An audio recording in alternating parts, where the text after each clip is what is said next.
అందరికీ నమస్కారం. అందరూ ఎలా ఉన్నారు? కేవలం భగవంతుడి ప్రసాదం కేవలం మనం భగవంతుడికి సమర్పిస్తే అది ప్రసాదమవుతుంది. భగవంతుడి నుంచి మనం తీసుకొని మనం తింటే వాటినే మహాప్రసాదము అని మనకు హిందూ సాంప్రదాయాలు తేల్పడం జరిగింది.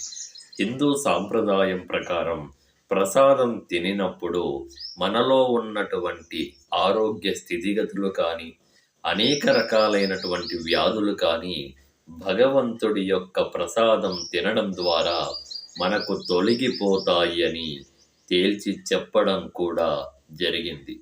ఎందుకంటే మనలో ఉన్నటువంటి మంచి ఆలోచనకు ప్రధానమైన కారణమవుతుంది కాబట్టి ప్రసాదాన్ని పుచ్చుకోవడం మంచిది. జై శ్రీరామ్.